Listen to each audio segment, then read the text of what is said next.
Appeal বিভাগের নির্দেশে জামায়াত ইসলামীকে নিবন্ধন ও প্রতীক দাড়িপাল্লা ফিরিয়ে দিল নির্বাচন কমিশন। মঙ্গলবার নির্বাচন কমিশনের সিনিয়র সচিব আক্তার আহমেদের স্বাক্ষরিত এই প্রজ্ঞাপন জারি করা হয়। এতে বলা হয়, দেশের সর্বোচ্চ আদালতের নির্দেশে বাংলাদেশ জামায়াত ইসলামীর নিবন্ধন ও দলীয় প্রতীক পুনর্বহাল করা হলো।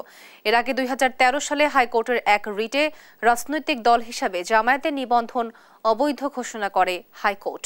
2016 সালে রাজনৈতিক দল বা প্রার্থীকে দাড়িপাল্লা প্রতীক বরাদ্দ না দিতে ইসিকে চিঠি দেয় সুপ্রিম কোর্ট। পরে 2018 সালে দলটির দলীয় প্রতীক সহ নিবন্ধন বাতিল করে ইসি।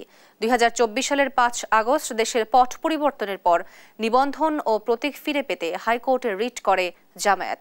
শুনানি শেষে চলতি বছরের 1 জুন দলটির নিবন্ধন প্রতীক ফিরিয়ে দিতে ইসিকে নির্দেশ দেয় হাইকোর্ট। দলীয় নিবন্ধন ও প্রতীক ফিরে পাওয়ায় দেশের মানুষের গণতন্ত্র চর্চায় ও উন্নয়নে জামায়াত ইসলামী কাজ করবে বলেছেন দলটির আইনজীবী। কমিশন বাংলাদেশ জামায়াত ইসলামীর নিবন্ধন দাড়িপাল্লা প্রতীক সহ আনুষ্ঠানিকভাবে ফিরিয়ে দিল।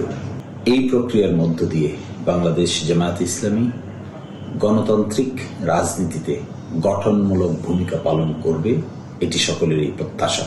বাংলাদেশ জামায়াত ইসলামী এখন বাংলাদেশের স্মার্ট, ইফেক্টিভ, ইনোভেটিভ, ইনক্লুসিভ রাজনৈতিক এনভায়রনমেন্ট গঠন করার ক্ষেত্রে গুরুত্বপূর্ণ ভূমিকা পালন করতে পারবে।